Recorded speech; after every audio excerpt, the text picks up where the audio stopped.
Warhammer the Old World is a specialist game.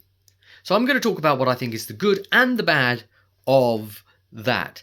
Now, just to quickly define what we mean here, the Games Workshop have made this a specialist game. What that means is it's not Age of Sigmar and it's not Warhammer 40k. Because right now, those are the two main games. So those are the two games that the GW people, the staffers, will push, and they've been told to push hardest, right? Those are the two games that will stock mostly on shelves. Those are the two games that will get most of the coverage in White Dwarf, and they will get most of the new rules, most of the new models, all that stuff, right? If you want to be riding the big wave, you'd be riding one of them too. That's just what it is. Now, the side games, you're looking at the smaller, kind of skirmishy based, like gang kind of size type games.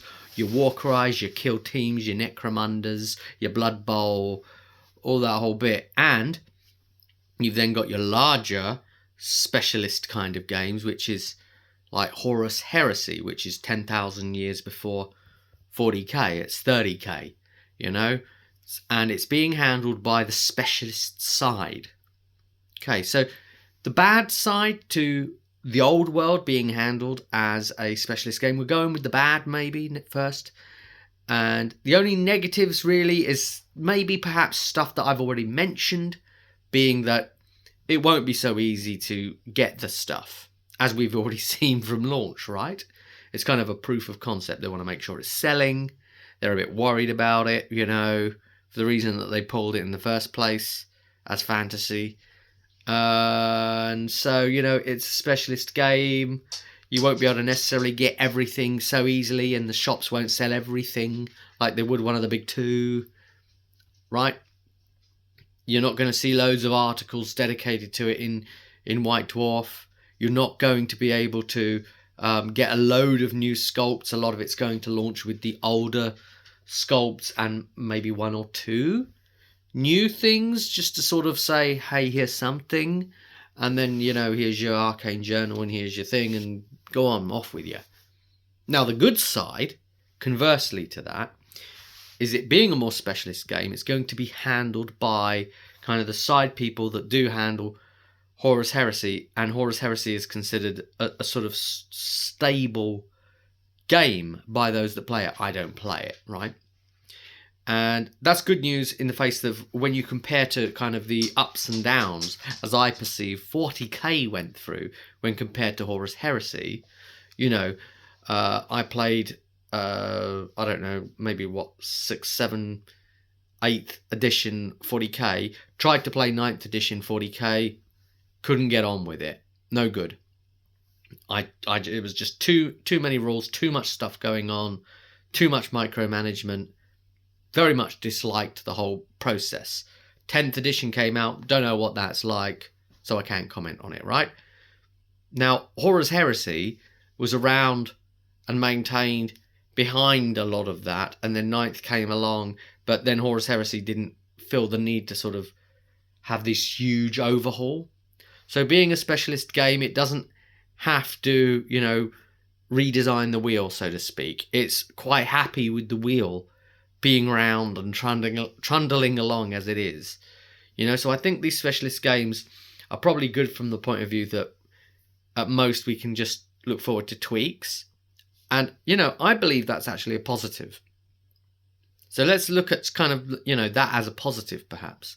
Because if you consider, say, fantasy, I loved 6th edition and they did 7th edition and that was fine as well and all great. And then 8th edition changed the game vastly. You may think 8th was better, you know, all the best to you. I didn't, and a number of people didn't as well, and a number of people thought 8 was better. Whatever. What you can't argue with is that it changed the game massively. Whether you like it more or not, that's what it did.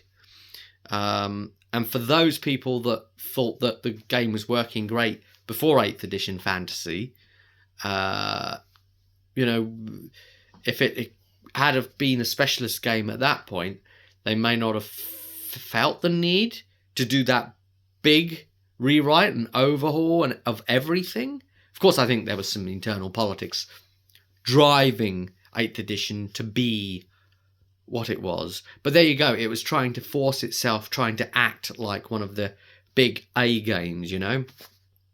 So I think it being a specialist game like this, them not putting too much hopes on it, even if it doesn't quite sell at the way they'd want their 2 big A games to sell, they aren't necessarily going to kill it off, because that's the whole point. It's a specialist game.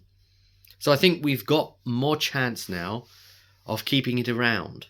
Now, what we can really do to spite them is to really heavily play the old world. If that is our preference, and it's my preference at this point, right? Except for the sculpts, maybe, because you can get drawn into the sculpts, a lot of the new sculpts in these new games and stuff that's going on. And if you like fantasy, then the Age of Sigmar sculpts, a lot of those are beautiful. There's no denying that, you know. The fluff, the lore, and everything is just ridiculous, I think. But the sculpts are gorgeous. You know, there's those things may be able to rank up. Your mileage may differ there, but you know, you won't necessarily get the new new models anytime quickly. But I think we do have a more stable, long distance runner game here. So I think it's a good thing that this has become part of the specialist range, and it's going to be handled by a different set of people, you know. So if we all come along and say, that's great that you're holding tournaments for that, but we're all going to play the old world, what are they going to do with that, you know? They're gonna have to facilitate those people that's turning up and saying, well, we've brought old world armies and we're going to play that. So what you going to do when the old world comes for you? He just went Hogan on you. That's quite specialist. But it was quite special. See you at the table.